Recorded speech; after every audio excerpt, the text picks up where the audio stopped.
আমরা আজকে আমাদের কর্মসূচি ছিল জাতীয় জাদুঘরের সম্মুখ কেটে আমরা সেখানে অবস্থান নিয়েছিলাম। পৌনে 3টা থেকে লুকারণ্য হওয়ার কারণে,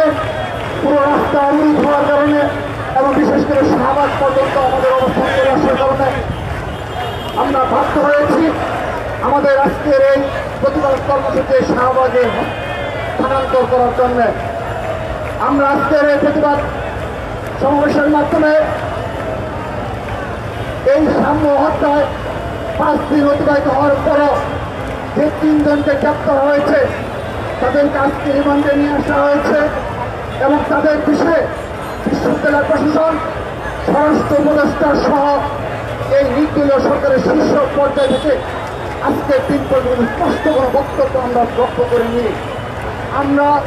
বাংলাদেশ জাতীয়তাবাদী ছাত্রদল সাম্য হত্যার পর থেকে রাত 12টা থেকে আমরা আমাদের প্রতিবাদ অব্যাহত রেখেছি এবং আমরা বিশ্ববিদ্যালয় প্রশাসনকে বারবার নিবেদন করেছি স্পষ্টভাবে পুলিশের গ্রেপ্তার এবং তাদের যে দায় রয়েছে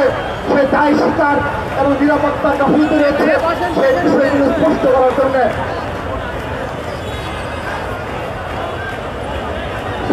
জন্য কিন্তু আজকে দিন পর্যন্ত আমরা লক্ষ্য করেছি বিশ্ববিদ্যালয় প্রশাসনের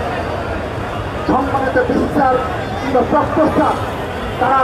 আজকের দিন পর্যন্ত আমাদেরকে আশ্বস্ত করতে পারেনি যে সাম্য হত্যা প্রকৃত ভূমিকার জন্য ধরার জন্য তাদের কোনো সদিচ্ছা রয়েছে কিনা, তাদের দুঃসময় কোনো পদক্ষেপ রয়েছে কিনা। সম্মানিত ভিত্তিতে আমরা আজকের এই প্রতিবাদ সমাবেশ থেকে আবারও যে ছাত্র সমাজ থেকে যে দাবি উঠেছে এবং ঢাকা বিশ্ববিদ্যালয়ের ছাত্রদল আজকেও ক্যাম্পাসে যে কর্মসূচি পালন করেছে সেই ঢাকা বিশ্ববিদ্যালয়ের ছাত্রদলের কর্মসূচির প্রতি ছাত্রদল কেন্দ্রীয় সংসদের পূর্ণ সমর্থন রয়েছে এবং তারা যে দাবি জানিয়েছে প্রশাসন বিশ্ববিদ্যালয়ের ভিত্তি এবং প্রত্যাশা সহ যে পদত্যাগের দাবি ঢাকা ছাত্রদল জানিয়েছে, ছাত্রদল কেন্দ্রীয় সংসদ তার পূর্ণ সমর্থন জানাচ্ছে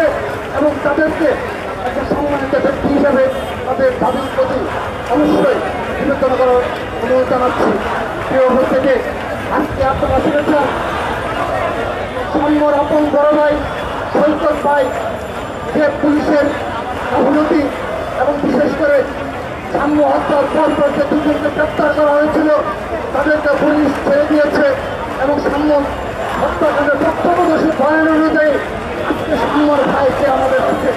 যে বক্তব্য রাখলাম আমরা এদের স্পষ্ট হচ্ছে এর পিছনে বড় বড় রহস্য রয়েছে এবং এর পিছনে আমরা এখন স্পষ্ট করছি না তার পেছনে আমার হল কেন্দ্রিক এবং অপর অনেক বিষয় জড়িয়ে থাকতে পারে,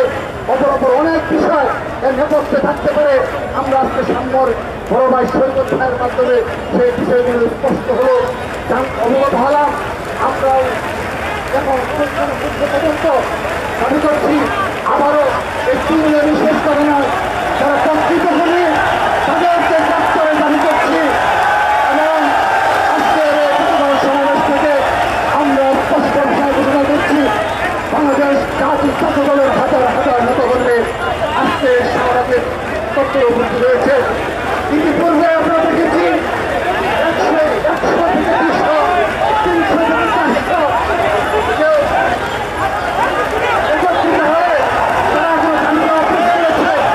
এবং নির্দলীয় সরকারের চালু রয়েছে তারা আমরা দেখেছি সেই দাবি তাদের সম্মুখে রয়েছে। কিন্তু অধিক দুঃখের সাথে জানাচ্ছি বিগত সময়ে সর্বশেষ সময়ে আমি অধিক দুঃখের সাথে জানাচ্ছি আমাদের পার্কের হত্যার পরে পরিবারের সৃষ্টি হয়েছে পরিবার মহামান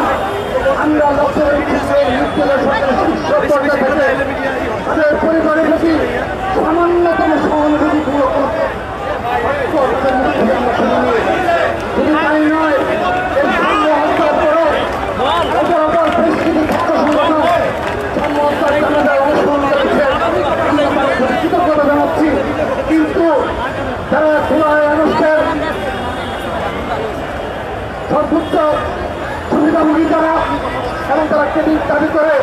তাদের কোনো উপস্থিতি এই সামনের জানাজা আমরা লক্ষ্য করে নিয়ে শুধু তাই নয় আরো দু একটি বৃহৎ ছাত্র সংগঠন রয়েছে যারা বিভিন্ন সময় প্রবন্ধায় বিশ্বাসী, সকাল দিকে প্রবন্ধায় জড়িত, তাদেরও কোনো উপস্থিতি সম্মান জানাতে আমরা লক্ষ্য করিনি। আমরা নিন্দা জানাচ্ছি, ধিক্কার জানাচ্ছি। তারা এ ধরনের মানুষকে আকর্ষণ করে এই বাংলাদেশের ছাত্র রাজনীতি করতে চায় এবং তারা মুখে বিভিন্ন সময় বক্তব্যে রক্ত চায়। যদি সম্মান জানাজা করতে তাদের নিয়ে থাকে তাদের সাথে কি ধরনের রক্ত হতে পারে আমি সাধারণ শিক্ষকের প্রশ্ন রেখে গেলাম। সংগ্রামী বুদ্ধিতে আমি আরেকটি বিষয় বলতে চাচ্ছি, সর্বশেষ আপনারা লক্ষ্য করে দেখবেন বিগত 15 বছরে ছাত্র দলের সকল নেতা কর্মী খুনের শিকার হয়েছে, শহীদ হয়েছে। সেই সকল শহীদ পরিবার, খুনের শিকার পরিবারের প্রতি এই নির্দলীয় সরকারের প্রধান ডক্টর ইউনূস সামান্যতম সহানুভূতি কোনো বক্তব্য লক্ষ্য করেনি। তিনি তেমন কোনো পদক্ষেপ কিংবা সেই পরিবারের সাথে সাক্ষাৎ করে সামান্যতম সহমর্মিতা সংগঠন করেননি। আমরা তার অবস্থায় নিন্দা জানাচ্ছি, ধিক্কার জানাচ্ছি। স্মরণ করে দিতে চাই, তাদের তাকে স্মরণ করে দিতে চাই যখন তিনি নোবেল পুরস্কারে ভূষিত হলেন। বিএনপি চেয়ারপারসন দেশনেত্রী বেগম খালেদা জিয়া সহ বিএনপি আপনার সকল নেতৃত্ব তাকে সাধুবাদ জানিয়েছিল এবং এই বাংলাদেশের শ্রেষ্ঠ সন্তান হিসেবে তাকে আমরা আহ্বান করে দিয়েছিলাম। কিন্তু আজকের দিনে আমরা বিগত সালের 15 বছর দেখেছি তিনি বিভিন্ন সময় খুনি হাসিনার এবং এই হাসিনার পরিবর্তন হয়েছে, সরাসরি তাকে অপদস্থ করা হয়েছে। কিন্তু তিনি যখন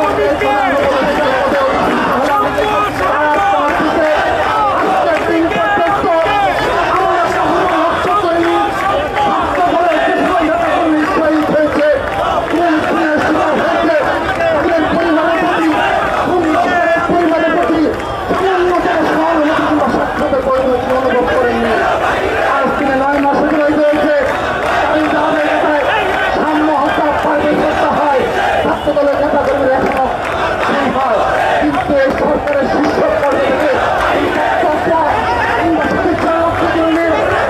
আমরা স্পষ্ট